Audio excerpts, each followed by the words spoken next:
Telugu audio book ఛానల్కు స్వాగతం. అమరావతి కథలు. సత్యం శంకరమంచి. ఆగని ఉయ్యాల. గౌరి ఆనాడు అట్ల తద్దినాడు చింత చెట్టుకు కట్టిన నిలువెత్తు ఉయ్యాల వదిలిపెట్టి రాదు. వానయ్యేది వరదయ్యేది. ఆ ఉయ్యాలేమో ఆ పక్కనున్న చిన్న గుడిసేమో. తల్లి వేళకింత ముద్ద పెడితే తింటుందో తినదో. తనలో తనే నవ్వుకుంటుంది. భూమి బద్దలైనట్లు భళ్ళు భళ్ళుని ఏడుస్తుంది. గ్రొడ్ల నీరు గ్రొడ్ల కుక్కుకుని నిలువెత్తు ఉయ్యాల మీద నుంచి ఆకాశంలోని చుక్కల వైపు చూస్తుంది. ఆ చూపు రంగడి కోసం. ఎవరైనా ఓదార్చినా బుజ్జగించినా లోపలి బాధ చెప్పుకోటానికి మాటలు రావాయే. గౌరి కన్నీళ్లు. కలువపూల కళ్ళు దుఃఖ సముద్రాలే పొంగుతుంటే ఊరివాళ్ల గుండెలు చెరువులాయే. పసుపు ముద్దలాంటి గౌరి పుట్టు మూగ. కన్నవయసు దాటకముందే బతుకంతా మోగబోయింది. 5 ఏళ్లనాడు అట్ల తద్దినాడు తెల్లవారుజామున అందరికంటే ముందు లేచింది గౌరి. మాటలొచ్చిన తోటి కన్నెపిల్లలు గలగలా మాట్లాడుతుంటే మాటలేలా అన్నట్టు ఎప్పుడూ గలగలా నవ్వేది. ఆ నవ్వులతోటే తోటి పిల్లలందర్నీ లేపింది. ఒకరా ఇద్దరా? వీధి వీధంతా తెలివెన్నెల్లో కన్నెపిల్లల నవ్వులు. తలంటు స్నానాలు చేసిన జడనిండా చేమంతి పూలదండలు, తిలకాలు దిద్దుకున్న ముఖాల్లో చిరిగంటల నవ్వులు. తెల్లవారకుండానే అందరూ భోజనాలకు కూర్చున్నారు. పులిహోర, గోంగూర పచ్చడి, పెరుగన్నం ఆకలైనంత మటుకు తిన్నారు. గోదావరి ప్రాంతం నుంచి వచ్చిన సుబ్బలక్ష్మి తెచ్చిన ఉల్లిపాయ పులుసు 10 మంది పంచుకున్నారు. అసలు అన్నం మీద ధ్యాస ఎవరికి? పెద్దవాళ్లు పోరుపడలేక చెద్ది తిండమే గాని ఉత్సాహం అంతా ఉయ్యాల మీదే. తిని తినంగానే చేతులు కడుక్కుని కంచాలు అక్కడే వదిలేసి చెంగున వీధిలోకి గెంతారు. పట్టు పరికినీళ్లు రెపరెపలాడుతుంటే, జరీవోణీలు గాల్లో ఎగురుతుంటే, అట్ల తద్దోయ్ ఆవట్లోయ్ అంటూ చెమ్మచెక్కలు మోగుతుంటే, సూర్యుడు ఈ సంబరం చూడ్డానికేమో అన్నట్టు రోజూ కంటే ముందే భూమి మీద వాలాడు. ముసలి మొగుడు రాకుండా ఉండటం తర్వాత మాటగాని పడుచుదనం కలకాలం నిలిచిపోయేటట్టు గాలంతా కన్నవయసు వాసన. సంతోషంలో కృష్ణమ్మ కుప్పిగంతులు.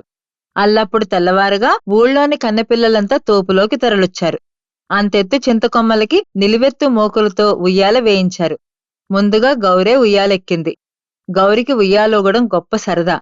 రయ్యిన ఉయ్యాల ఆకాశంలోకి ఎగురుతుంటే చుక్కల్ని పిలుస్తోంది. గౌరి ఇంకా వేగంగా ఊపమని స్నేహితురాళ్ళని హెచ్చరిస్తోంది. చంద్రవంకలా ఉయ్యాల ఊపు, మామికొమ్మలా ఉయ్యాల వంపు, గంగతల్లిలా గౌరి నవ్వు. గాల్లో తేలుతోంది గౌరి. మబ్బుల్ని ముట్టుకుంటోంది గౌరి. కొమ్మలపైకి చెట్లపైకి చేరుకుంటోంది.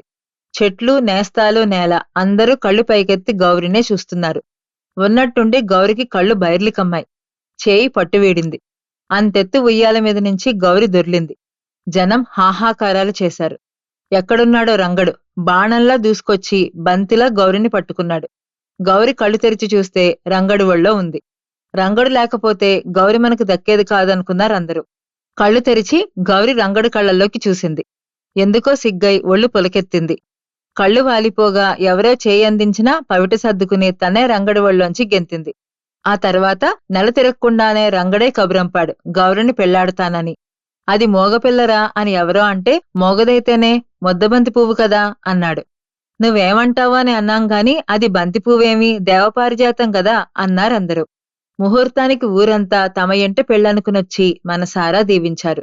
మరుసటేడు అట్ల తద్దికి గౌరి ముత్తైదువై ఉయ్యాల దగ్గరకు పరిగెత్తుకొచ్చింది. రంగడే స్వయంగా తోపులో ఉయ్యాల కట్టాడు. రంగడే స్వయంగా ఉయ్యాలు ఊపాడు. కొంతసేపటికి కొమ్మనున్న మూకుపట్టా పక్కకు జరిగితే సరిచేయడానికి చింత చెట్టెక్కాడు రంగడు. ఉయ్యాలు సరిచేసి అటూ ఇటూ చూస్తుండగా కాలు బెసిగి రంగడు కొమ్మమించి తలకిందులయ్యాడు. గౌరి కెవ్వున కేక వేసిందే గాని పట్టుకోలేకపోయింది. నెత్తురు ముద్దై రంగణ్ణి ఒళ్ళోకి తీసుకుందే గాని కళ్లల్లో కళ్ళు పెట్టి చూడలేకపోయింది. రంగడి కళ్ళు అప్పటికే మూసుకుపోయాయి. పసుపు ముద్ద పగిలిపోయింది. సామీ అని పిలవలేని గౌరి, తన గోడు మాటల్లో చెప్పుకోలేని గౌరి ఆనాటి నుంచి ఉయ్యాల విడిచి రాలేదు. ఆ మోగబాధకు గుండెలు పగులునో కొండలు కరుగునో అన్నట్లు కన్నీటి ధారలు. ఉయ్యాల ఊగుతూనే ఉంది. సామీ సామీ అంటూ, రంగా రంగా అంటూ అటూ ఇటూ ఊగుతోంది. రాత్రనక పగలనక వానలో వరదలో ఊగుతూనే ఉంది. గౌరి చెక్కిళ్ల కన్నీరు రాలుతూనే ఉంది.